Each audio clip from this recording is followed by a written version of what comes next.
Bienvenidos a nuestro podcast La Biblia en un año, episodio 136. El tema de hoy, tu historia tiene poder. Los padres de Mark Hitler se separaron cuando él era un niño y terminó siendo criado por su madre alcohólica que lo golpeaba. Cuando tenía 14 años se puso en pie firme frente a ella y le dijo que ya no aceptaría más palizas. Al día siguiente su madre se suicidó. A partir de ese momento fue dado en acogida y se convirtió, de acuerdo con sus propias palabras, en una persona bastante chiflada. Tuvo problemas con la policía, estuvo metido en las drogas y cayó en un círculo vicioso que le llevó a tener un estilo de vida cada vez más autodestructivo. Mark, ahora en sus 30, fue invitado por su novia a Alfa en HTV. En el fin de semana tuvo un encuentro poderoso con Dios y contó lo siguiente: el anfitrión de mi grupo, Toby, oró por mí para que el Espíritu Santo viniera y yo sabía que eso era exactamente lo que estaba sucediendo. La experiencia me hizo llorar incontrolablemente. Corrí a la tienda que estaba en el camino, tomé una bebida, regresé y me senté en el rincón más oscuro que pude encontrar. Después de un rato sentado en silencio, un sentimiento de comodidad total me embargó. Sentí el amor total, me sentí parte de una familia, lo cual es algo que no tenía forma de haber conocido hasta entonces. Llorando, oré pidiendo una señal más. Le pedí a Toby que saliera aquella puerta en aquel momento. Tan pronto como oré, Toby atravesó esa misma puerta para buscarme. Dios es real, me ama incondicionalmente y es sutil. El Espíritu Santo me salvó. El fin de semana Alfa me ayudó a encontrarlo. Él sabía dónde estaba y cuando llegué al lugar correcto, él ya estaba allí esperándome. La historia personal de Mark ha tenido un impacto poderoso en la vida de muchas personas. Tu historia puede no ser tan dramática como la de Mark, pero todos tenemos una historia. Si fuiste criado como cristiano o si solamente has sido cristiano desde hace algunas horas, tu historia tiene poder. Wow, tremendo esta historia de Mark. Quiero invitarles ahora a que hagamos una lectura en Proverbios capítulo 12. Vamos a estar leyendo desde el versículo 8 hasta el versículo 17. En esta ocasión leeremos la versión de la Biblia Nueva Traducción Viviente, con sus siglas en español NTV. La persona sensata gana admiración, pero la persona con mente retorcida recibe desprecio. Más vale ser una persona común con sirvientes que darse aires de grandeza y no tener para comer. Los justos cuidan de sus animales, pero los perversos siempre son crueles. El que se esfuerza en su trabajo tiene comida en abundancia, pero el que persigue fantasías no tiene sentido común.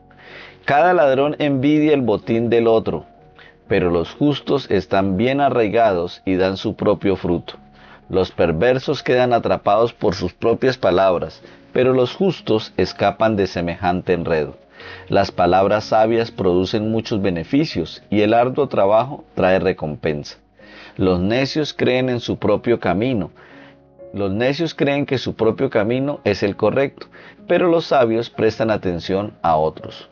Un necio se enoja enseguida, pero una persona sabia mantiene la calma cuando la insultan. Un testigo honrado dice la verdad, un testigo falso dice mentiras. Así es. Bueno, vamos entonces ahora al primer punto y es: cuenta tu historia con autenticidad. Los proverbios de hoy abarcan muchos temas diferentes, desde el cuidado de los animales hasta pasar por alto los insultos en lugar de mostrar una molestia enseguida. El necio muestra enseguida su enojo, dice el verso 16, pero el prudente pasa por alto la ofensa. Hay un proverbio que está específicamente en el tema de hoy. El testigo verdadero declara lo que es justo. Esto es, por supuesto, tiene implicaciones para los testigos de los tribunales, pero también todos no somos testigos en el sentido de que todos estamos en la posición de testificar acerca de Jesús. Ya sea que estés pasando una velada con amigos o te encuentres hablando en la parte de adelante de la iglesia. Cuando una persona cuenta su historia con sinceridad, honestidad y de corazón, hay algo muy poderoso que sucede. Vamos a orar. Amado Señor, en esta hora te pedimos por favor que nos ayudes a contar nuestra historia desde nuestro corazón. Dígale, Señor, ayúdame a contar mi historia desde mi corazón con honestidad, con autenticidad, para que tenga ese poder que tú derramas. En el nombre de Jesús. Amén. Bueno, y ahora vamos a hacer otra lectura bien especial. Por eso quiero invitarlos que ahora vamos al Evangelio según San Juan. Vamos a estar leyendo el capítulo 9 del Evangelio según San Juan. Vamos a leer desde el versículo 1 hasta el versículo 34. Continuamos con la traducción Nueva Traducción Viviente. Y sus siglas son NTV. Mientras caminaba, Jesús vio a un hombre que era ciego de nacimiento. Rabí, ¿por qué nació ciego ese hombre?, le preguntaron sus discípulos. ¿Fue por sus propios pecados o por los de sus padres? No fue por sus pecados ni tampoco por los de sus padres, contestó Jesús. Nació ciego para que todos vieran el poder de Dios en él. Debemos llevar a cabo cuanto antes las tareas que nos encargó el que nos envió. Pronto viene la noche cuando nadie puede trabajar. Pero mientras estoy aquí en el mundo, yo soy la luz del mundo.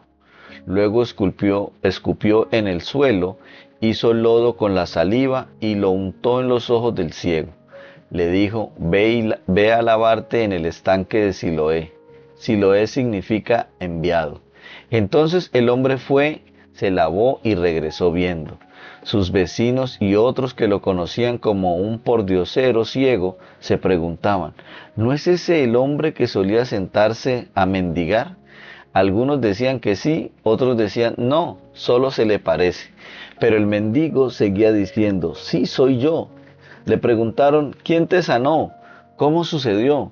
Él les dijo, el hombre al que llaman Jesús hizo lodo, me lo untó en los ojos y me dijo, ve al estanque de Siloé y lávate. Entonces fui, me lavé y ahora puedo ver. ¿Dónde está él ahora?, le preguntaron. No lo sé, contestó. Entonces llevaron ante los fariseos al hombre que había sido ciego, porque era día de descanso cuando Jesús hizo lodo y lo sanó. Los fariseos interrogaron al hombre sobre todo lo que había sucedido y les respondió, él puso el lodo sobre mis ojos y cuando me lavé pude ver. Algunos de los fariseos decían, ese tal Jesús no viene de Dios porque trabaja en el día de descanso. Otros decían, pero ¿cómo puede un simple pecador hacer semejantes señales milagrosas? Así que había una profunda diferencia de opiniones entre ellos. Luego los fariseos volvieron a interrogar al hombre que había sido ciego. ¿Qué opinas del hombre que te sanó? Creo que debe ser un profeta, contestó el hombre. Aún así los líderes judíos se negaban a creer que el hombre había sido ciego y ahora podía ver. Así que llamaron a sus padres. ¿Este es su hijo?, les preguntaron. ¿Es verdad que nació ciego? Si es cierto, ¿cómo es que ahora ve? Sus padres contestaron, sabemos que él es nuestro hijo y que nació ciego, pero no sabemos cómo es que ahora puede ver ni quién lo sanó. Pregúntenselo a él, ya tiene edad para hablar por sí mismo. Los padres dijeron eso por miedo a los líderes judíos, quienes habían anunciado que cualquiera que dijera que Jesús era el Mesías sería expulsado de la sinagoga. Por eso dijeron, ya tiene edad suficiente, entonces pregúntenle a él. Por segunda vez llamaron al hombre que había sido ciego y le dijeron, es Dios quien debería recibir la gloria por lo que ha pasado, porque sabemos que ese hombre, Jesús, es un pecador. Es Dios quien debería recibir la gloria por lo que ha pasado, porque sabemos que ese hombre, Jesús, es un pecador. Yo no sé si es un pecador, respondió el hombre, pero lo que sé es que yo antes era ciego y ahora puedo ver. Pero, ¿qué fue lo que hizo?, le preguntaron. ¿Cómo te sanó? Miren, exclamó el hombre, ya les dije una vez, ¿acaso no me escucharon? ¿Para qué quieren oírlo de nuevo? ¿Ustedes también quieren ser sus discípulos? Entonces ellos lo insultaron y dijeron, tú eres su discípulo, pero nosotros somos discípulos de Moisés. Sabemos que Dios le habló a Moisés, pero no sabemos ni siquiera de dónde proviene este hombre. «Qué cosa tan extraña», respondió el hombre. «A mí me sanó los ojos, y ustedes ni siquiera saben de dónde proviene». Sabemos que Dios no escucha a los pecadores, pero está dispuesto a escuchar a los que lo adoran y hacen su voluntad. Desde el principio del mundo, nadie ha podido abrir los ojos de un ciego de nacimiento. Si este hombre no viniera de parte de Dios, no habría podido hacerlo. «Tú naciste pecador hasta la médula», le respondieron. «¿Acaso tratas de enseñarnos a nosotros?». Y lo echaron de la sinagoga. ¡Qué corazones tan duros! Muy bien, ahora vamos entonces al segundo punto para estudiar este texto que acabamos de leer. Cuenta tu historia persistentemente. Me encanta la historia en el pasaje de hoy sobre el hombre ciego. Primero, Jesús repudia expresamente el vínculo automático entre el pecado y el sufrimiento. Los fariseos asumieron que el hombre estaba ciego porque había nacido sumido en pecado. Incluso los discípulos de Jesús hicieron la pregunta que toda cultura hace: Rabí, para que este hombre haya nacido ciego, ¿quién pecó, él o sus padres? Jesús les declara que están haciendo la pregunta equivocada. Él responde: ni él pecó ni sus padres, sino que esto sucedió para que la obra de Dios se hiciera evidente en su vida. Jesús sana a este hombre con sus palabras y sus manos, tocándolo con profundo amor y respeto. El milagro causa tal emoción que los que conocen al ciego comienzan a hablar del asunto. Vemos cómo siempre es posible intentar explicar los milagros de sanación. Cuando los ojos del ciego se abrieron, sus vecinos y los que antes lo habían visto mendigar preguntaron: ¿no es este el que se sienta a mendigar? Unos aseguraban: sí es él. Otros decían: no es él, sino que se le parece. Vemos el peligro de quedarse en lo anecdótico y no ir a lo importante. Cuando el hombre dio su testimonio de sanación, algunos respondieron: este hombre no viene de parte de Dios porque no respeta el sábado. Este hombre simplemente cuenta su historia una y otra vez. No tiene la respuesta para todas las preguntas complejas. Sin embargo, da la mejor respuesta, la misma que tú puedes dar cuando te hacen preguntas cuya respuesta desconoces. Simplemente responde: no lo sé.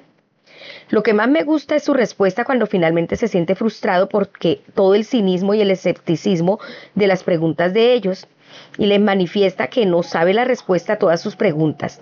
Lo único que sé es que yo era ciego y ahora veo. A la vez que sus ojos se abrieron, también lo hicieron su corazón y su mente.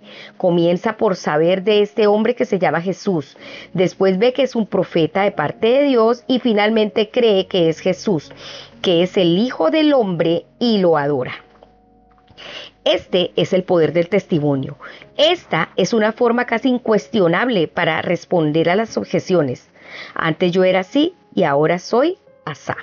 Esa es la diferencia que Jesús ha hecho en mi vida. Contar tu historia es todavía uno de los aspectos claves para comunicar tu fe en el mundo moderno, como lo fue aquí en el Nuevo Testamento. Vamos a orar, porque es necesario que el Espíritu Santo nos dé ese poder para contar nuestra historia. Amado Señor, quiero darte gracias por el poder de las historias de los que dicen: yo era ciego y ahora veo. Oro para que haya muchos más que puedan testificar acerca de encontrarte, tener los ojos abiertos y ser sanados. Oro, Señor, para que no callemos tus maravillas y para que podamos testificar a donde quiera que vayamos tu nombre poderoso y de las grandes obras que has hecho. En el nombre de Jesús. Amén. La siguiente lectura va a narrar una historia que me ha parecido a mí espectacular en la Biblia. Espero que a ti también pueda impactarte esta palabra o esta historia que vamos a leer y que pueda ser de gran bendición. Por eso quiero invitarte para que vayamos al libro de Ruth, ahí en el Antiguo Testamento, Ruth, y vamos a leer el capítulo 1 de Ruth. Continuamos con la versión Nueva Traducción Viviente, con sus siglas en español NTV. En los días en que los jueces gobernaban Israel, un hambre severa azotó la tierra. Por eso un hombre de Belén de Judá dejó su casa y se fue a vivir a la tierra de Moab, junto con su esposa y sus 2 hijos. El hombre se llamaba Elimelech y el nombre de su esposa era Noemí. Sus 2 hijos se llamaban Malón y Kelión. Eran efrateos de Belén, en la tierra de Judá. Así que cuando llegaron a Moab, se establecieron allí. Tiempo después murió Elimelec y Noemí quedó sola con sus 2 hijos. Ellos se casaron con mujeres moabitas. Uno se casó con una mujer llamada Orfa y el otro con una mujer llamada Ruth. Pero unos 10 años después murieron tanto como Malón como Kelión. Entonces Noemí quedó sola sin sus 2 hijos y sin su esposo. Estando en Moab, Noemí se enteró de que el Señor había bendecido a su pueblo en Judá al volver a darles buenas cosechas. Entonces Noemí y sus nueras se prepararon para salir de Moab y regresar a su tierra natal. Acompañada por sus 2 nueras, partió del lugar donde vivía y tomó el camino que las llevaría de regreso a Judá. Sin embargo, ya puestas en camino, Noemí le dijo a sus 2 nueras: vuelva cada una a la casa de su madre, y que el Señor las recompense por la bondad que mostraron a sus esposos y a mí. Que el Señor las bendiga con la seguridad de un nuevo matrimonio. Entonces les dio un beso de despedida y todas se echaron a llorar desconsoladas. No, le dijeron, queremos ir contigo a tu pueblo. Pero Noemí respondió: ¿por qué habrían de continuar conmigo? ¿Acaso puedo tener más hijos que crezcan y sean sus esposos? No, hijas mías, regresen a la casa de sus padres, porque yo ya soy demasiado vieja para volverme a casar. Aunque fuera posible, y me casara esta misma noche y tuviera hijos varones, entonces, ¿qué? ¿Esperarían ustedes hasta que ellos crecieran y se negarían a casarse con algún otro? Por supuesto que no, hijas mías. La situación es mucho más amarga para mí que para ustedes, porque el Señor mismo ha levantado su puño contra mí. Entonces volvieron a llorar juntas. Orfa se despidió de su suegra con un beso, pero Ruth se aferró con firmeza a Noemí. Mira, le dijo Noemí, tu cuñada regresó a su pueblo y a sus dioses. Tú deberías hacer lo mismo. Pero Ruth respondió: no me pidas que te deje y regrese a mi pueblo. A donde tú vayas, yo iré. Donde quiera que tú vivas, yo viviré. Tu pueblo será mi pueblo y tu Dios será mi Dios. Donde tú mueras, allí moriré y allí me enterrarán. Que el Señor me castigue severamente si permito que algo nos separe aparte de la muerte. Cuando Noemí vio que Ruth estaba decidida a irse con ella, no insistió más, de modo que las dos siguieron el viaje. Cuando entraron a Belén, todo el pueblo se conmocionó por causa de su llegada. ¿De verdad es Noemí?, preguntaban las mujeres. No me llamen Noemí, contestó ella, más bien llámenme Mara, porque el Todopoderoso me ha hecho la vida muy amarga. Me fui llena, pero el Señor me ha traído vacía a casa. ¿Por qué llamarme Noemí cuando el Señor me ha hecho sufrir y el Todopoderoso ha enviado semejante tragedia sobre mí? Así que Noemí regresó de Moab acompañada de su nuera Ruth, la joven moabita. Llegaron a Belén a fines de la primavera, al comienzo de la cosecha de la cebada. Qué tremenda esta historia. Vamos a continuar esta historia leyendo Ruth capítulo 2. Continuamos en la Nueva Traducción Viviente. Había en Belén un hombre rico y muy influyente llamado Booz, que era pariente de Elimelec, el esposo de Noemí. Un día Ruth la moabita le dijo a Noemí: déjame ir a los campos de cosecha a ver si alguien en su bondad me permite recoger las espigas de grano dejadas atrás. Noemí respondió: está bien, hija mía, puedes ir. Así que Ruth salió a recoger espigas detrás de los cosechadores, y resultó que lo hizo en un campo que pertenecía a Booz, el pariente de su suegro Elimelec. Mientras estaba allí, llegó Booz de Belén y saludó a los cosechadores. El Señor sea con ustedes, les dijo. El Señor los bendiga. Respondieron los cosechadores. Entonces Booz le preguntó a su capataz: ¿quién es esa joven que veo allá? ¿De quién es? Y el capataz le contestó: es la joven moabita que volvió con Noemí. Esta mañana me pidió permiso para recoger grano detrás de los segadores. Desde que llegó no ha dejado de trabajar con esmero, excepto por unos momentos de descanso en el refugio. Boaz se acercó a Ruth y le dijo: escucha, hija mía, quédate aquí mismo con nosotros. Cuando recojas granos, no vayas a ningún otro campo. Sigue muy de cerca a las jóvenes que trabajan en mi campo. Fíjate en qué parcela están cosechando y síguelas.